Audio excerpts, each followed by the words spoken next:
Kata Allah, kamu nggak tahu kapan dan di mana kamu akan wafat. Harap-harap wafat di Jakarta, tiba-tiba kemudian bisa di Sumatera, bisa di Papua, bisa dimanapun. Karena itu sampai terakhir saya simpulkan, untuk menjadi hamba yang lebih baik, penting kita ingat bahwa satu saat kita akan wafat. Karena rumus hidup itu sederhana, kita lahir menangis, orang yang menyambut kita tertawa. Silahkan Anda perhatikan, setiap bayi yang lahir pasti bayinya nangis, orangnya ketawa.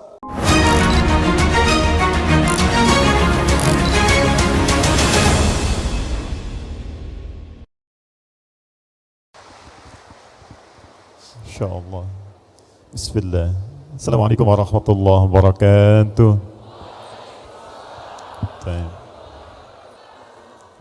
Ini ahwat semua, saya geser sini ya. Bismillah. Assalamualaikum warahmatullahi wabarakatuh.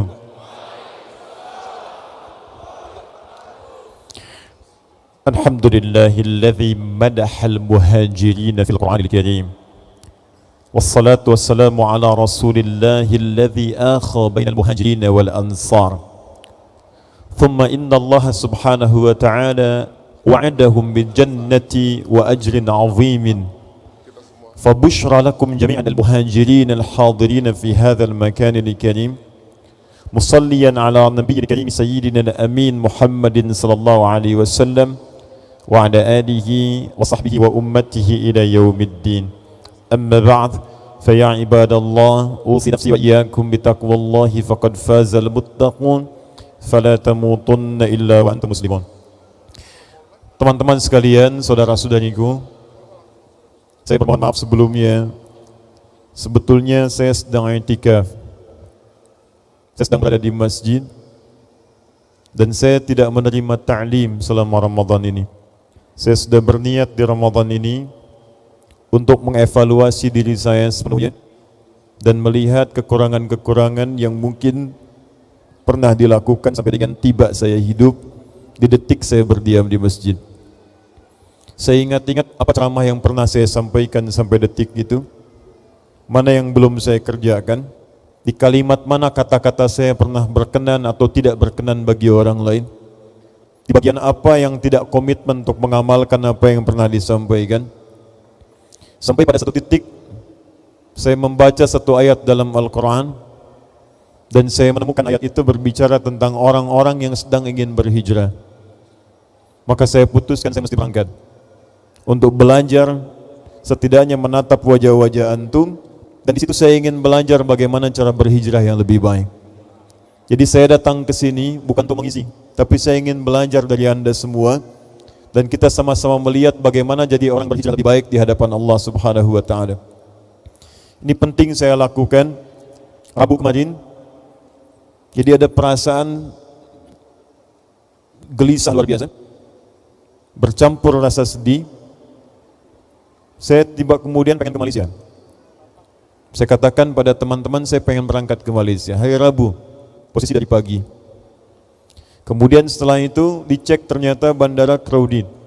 Kemudian tiket sulit. Itu saya pilih untuk berdoa. Yang terbayang di benak saya, sahabat kita, guru kita, saudara kita, Al-Ustadz Muhammad Arifin Ilham.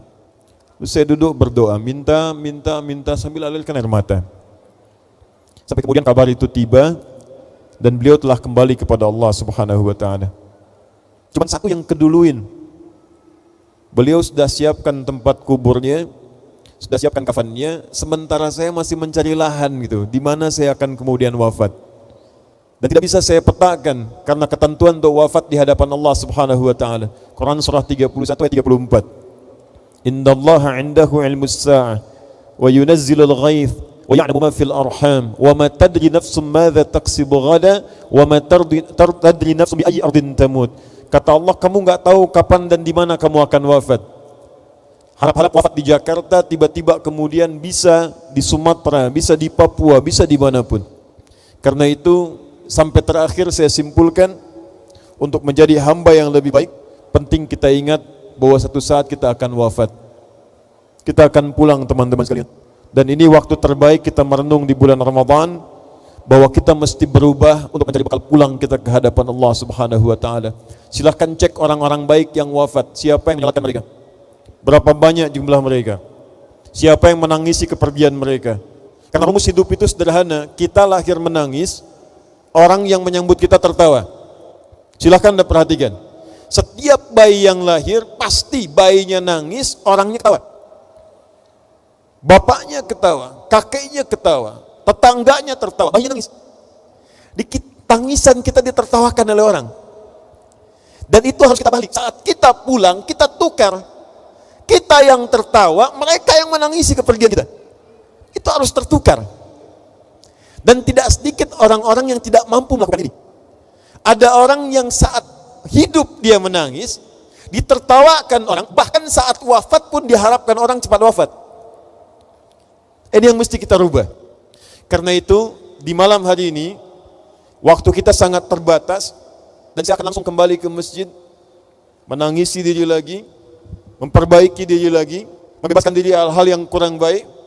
Karena itu kita ambil spirit Al-Quran khusus untuk malam hari ini. Bagaimana nanti caranya saat keluar dari sini, kita sama-sama berubah dan mendekat kepada Allah Subhanahu wa taala. Sekarang kita akan hanya belajar satu ayat saja. Quran surah ke-9 ayat ke-20. Ya, paling kanan sebelah bawah di mushaf. Teman-teman sekalian, perhatikan baik-baik. Kalau ada yang bertanya kenapa saya datang ke Hijrah Fest, katakan kepadanya, saya datang ke Hijrah Fest untuk mengamalkan dua ajaran sekaligus. Satu, ajaran dari Al-Quran yang meminta setiap muslim berhijrah, hijrah jadi lebih baik. Dan yang kedua, sunnah Rasulullah SAW.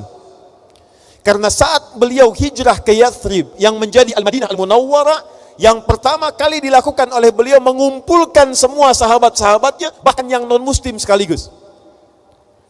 Nabi dudukkan seluruhnya, Nabi buat festival, kalau dalam bahasa kita sekarang. Dipertemukan antara Ansar dengan Muhajirin. Yang hijrah Muhajirin, yang menerima Ansar. Lalu apa yang beliau kerjakan? Akha bainal Muhajirin wal Ansar. Dipersaudarakanlah kemudian Ansar dengan Muhajirin. Lalu dibuat tempat kumpul pusat spiritual namanya masjid, sekarang dikenal dengan Masjid Nabawi. Yang mau belajar dibuka kemudian suffah. Yang ingin berusaha diberikan pendidikan oleh Nabi. Begini cara berusaha yang baik. Yang ingin jadi birokrat, kata Nabi, begini caranya. Yang ingin jadi diplomat, begini caranya. Yang ibu rumah tangga dibuka taklim setiap Senin dan Kamis. Kamis khusus untuk akhwat, kata Sayyidah Aisyah radhiyallahu taala anha dalam hadis Al-Bukhari. Yang ingin menjadi pedagang, begini caranya, kata Nabi. Sampai semua pelajaran Nabi ini dihimpun oleh para ulama, disampaikan lewat lisan mereka. Dan belakangan seorang bernama Muhammad, anaknya Bapak Ismail, kakeknya namanya Ibrahim, kakek buyutnya Al-Mughirah, yang buyutnya Al-Bardizbah, tinggalnya di kecamatan Ju'fa, di Kabupaten Bukhara, Provinsi Khurasan, sekarang negaranya Uzbekistan. Dikenal dengan Imam Al-Bukhari, mengumpulkan semua ajaran-ajaran yang tadi tersambung pada Nabi saat mereka mulai pertama hijrah. Dikumpulkan dalam satu kitab, diberi nama oleh beliau Al-Jami' As-Sahih Al-Musnad Al-Mukhtasar min umuri Rasulillah sallallahu alaihi wasallam wa sunanihi wa ayyamihi. Ulangi. Karena terlampau panjang, disingkatlah dengan nama Sahih Al-Bukhari.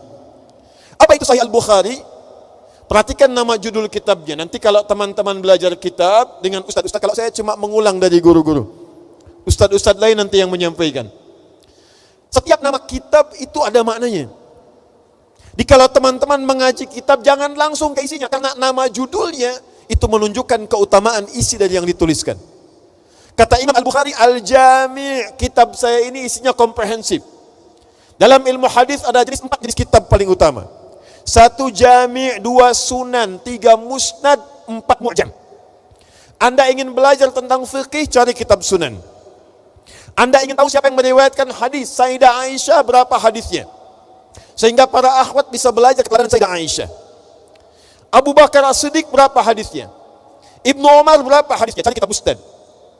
Anda ingin melacak innamal a'malu binniyat, ada di kitab apa? Cari kitab Mu'jam.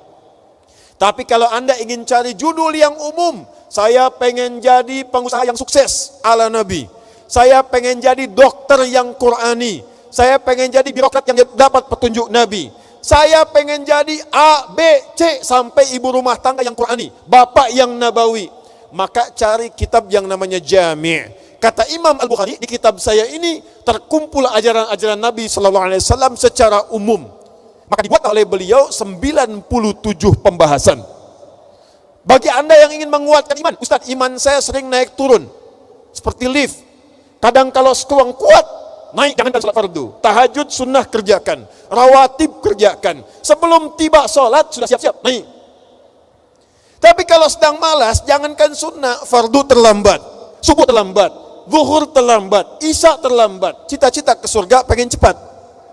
Nah, yang seperti ini bagaimana menaikkannya? Buka namanya Kitabul Iman. Ada 57 hadis. Belajar dari situ bagaimana cara Nabi men-charge para sahabat supaya imannya naik dan dijaga tidak turun. Ustadz, saya mahasiswa, bagaimana caranya menghafal supaya cepat, tidak mudah lupa, cepat menangkap pelajaran, ilmunya berkah? Buka bagian kedua namanya Kitabul Ilmi. Cara belajar ala Nabi SAW. Semua sahabat yang belajar sampai dengan wafatnya, ilmunya tertanam dalam jiwanya. Dan pakar di bidangnya. Tidak banyak orang tahu Ali bin Abi Thalib radhiyallahu ta'ala anhu bukan sekedar pakar balaghah, pakar tafsir, pakar hadis, juga beliau pakar di bidang ilmu matematika. Buka kitabnya Syekh Tantawi Jauhari, nama kitabnya Al-Jawahir. Lihat bagian bab terakhirnya. Di situ ada matematika Al-Quran yang dipopulerkan oleh sahabat Ali bin Abi Thalib. Itu yang diadopsi kemudian oleh ulama setelahnya. Ada Ibnu Sina Al-Kindi, Al-Farabi, Al-Ghazali, Al-Khawarizmi, sampai dengan Jabir Ibnu Hayyan penemu kimia, sampai dengan nanti ada yang menemukan bagian Ibnu Firnas tentang prototipe pesawat terbang. Semua kumpul. Dari mana? Kitabul Ilmi. Anda yang ibu rumah tangga, buka Kitabul Usrah. Berapa tahun Anda jadi ibu? Berapa tahun Anda jadi seorang anak? Berapa tahun Anda jadi seorang ayah? Pernahkah Anda membuka tuntunan Nabi bagaimana cara jadi ayah, ibu dan ibu yang baik? Bagaimana cara jadi anak yang mulia? Buka Kitabul Usrah. Ada Kitabul Imarah. Ada Kitabul Marid, kalau sedang sakit bagaimana berdoanya supaya cepat dikabulkan. Orang dulu sakit parah sakitnya, baca sekali Al-Fatihah langsung sembuh, gak pakai apapun. Orang sekarang sakit tidak lebih parah dibandingkan orang dulu. 1000 kali Al-Fatihah, nambah penyakit. Apa yang salah? Apakah Al-Fatihahnya atau cara bacanya yang tidak sesuai? Kitabul Marid. Kata sahabat, kata Imam Al-Bukhari, Al-Jami As-Sahih, isinya semua saya pastikan benar. Al-Musnad bersumber dari Nabi sallallahu alaihi wasallam. Al-Mukhtasar, singkat padat tidak bertele-tele.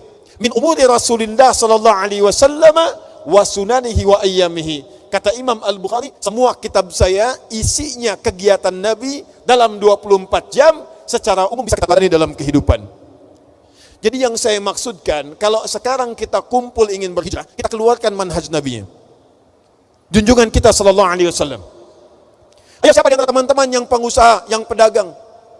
Kenapa Anda tidak bersaudara satu dengan yang lainnya? Kenapa Anda tidak kumpul seperti Nabi persaudarakan? Ansor dengan Muhajirin didudukan. Nih yang pengusaha kumpul, grupnya Abu Bakar, grupnya Uthman, datang Abu Darda. Kemudian punya visi, orang banyak ke masjid, pasti butuh sesuatu, bikin toko depan masjid. Kenapa dibikin toko? Bukan ngarah pedagang atau untuk jualannya, bukan mengarah konsumennya, tapi yang dipikirkan bagaimana caranya saya berdagang tapi tetap sholat saya terjaga. Betapa banyak Anda lihat orang datang berdagang di tempat-tempat ta'lim, tapi yang dijaga barang dagangannya, begitu sholat dikerjakan. Sahabat Abu Darda membuat inisiasi itu. Yang penting rizki itu sudah diatur. Surga saya belum jelas, jadi bikin toko di samping masjid supaya saya tidak ketinggalan sholat. Sampai sekarang manhaj itu ditiru di Al-Madinah. Sampai sekarang banyak orang jualan buka toko samping masjid. Begitu azan toko tutup. Kenapa teman-teman yang pengusaha tidak kumpul? Keluarkan manhaj Nabi, saling berinteraksi. Kalau butuh beras, datangi ikhwah kita yang ini. Kalau butuh pakaian, kita populerkan yang ini. Kalau butuh makanan, kita dorong yang ini. Kalau butuh barang-barang, kita populerkan yang ini. Begitu antum persatukan sedemikian rupa, maka demi Allah saya katakan, apa yang pernah dicapai umat di masa lalu, kita bisa wujudkan di masa kini. Kenapa teman-teman misalnya yang pengajar, yang dokter, tidak bikin kumpulan dokter-dokter muslim? Lalu Anda keluarkan ayat-ayat Quran tentang kedokteran. Yang dokter mata, keluarkan ayat-ayat mata dalam Al-Quran. Yang dokter telinga, keluarkan ayat-ayat telinga dalam Al-Quran. Yang dokter gigi, keluarkan ayat-ayat lisan, ayat-ayat gigi dalam Al-Quran. Ada. Itu yang kita inginkan. Jadi kalau momentum ini cuma sekedar datang, menikmati acara, lantas pulang, lalu apa bedanya dengan yang kumpul-kumpul di tempat lain?